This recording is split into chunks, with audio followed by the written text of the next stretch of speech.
Bonjour à tous.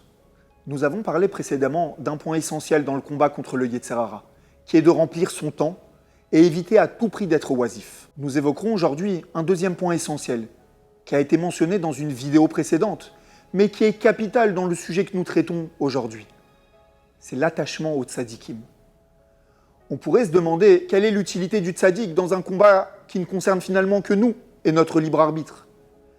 Mais à la lumière de ce que nous allons raconter, nous verrons que la force que le visage du tzaddik impulse est incroyable et vient nous aider plus encore que ce que l'on pourrait penser. En effet, la Torah raconte que lorsque Yosef était serviteur dans la maison de son maître, Potiphar, la femme de Potiphar voulait abuser de Yosef, mais il s'y refusa, bien évidemment. Un jour de fête égyptienne, où personne ne se trouvait dans la maison, et où ils s'étaient tous rendus dans les maisons de prière, la femme de Potiphar se prétexta malade pour pouvoir piéger Yosef. Quand Yosef entra dans la maison pour y faire son travail, il se fit attraper par la femme de Potiphar, mais à cet instant précis. Rachi nous dévoile qu'il a vu le visage de son père, Yaakov, et ça lui a donné la force de s'enfuir. Il a été jugé coupable et jeté en prison à tort, mais jamais il n'aurait pu décevoir ce visage saint qu'il avait vu, le visage du guide de la génération, Yaakov Avinu.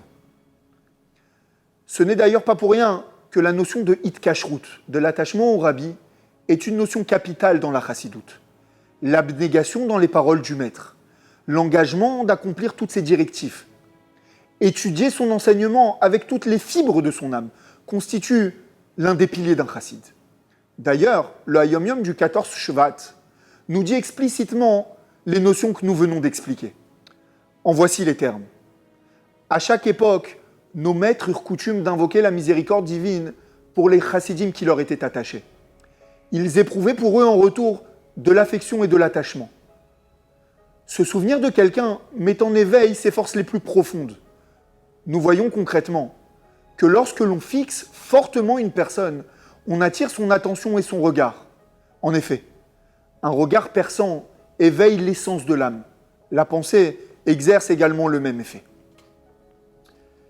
Il est certain donc, en conclusion, que ce deuxième axiome, qui est l'attachement à un maître, nous aidera énormément et dévoilera en nous les forces les plus profondes pour éviter les choses négatives et n'être attirés que par les bonnes actions. Au revoir à tous.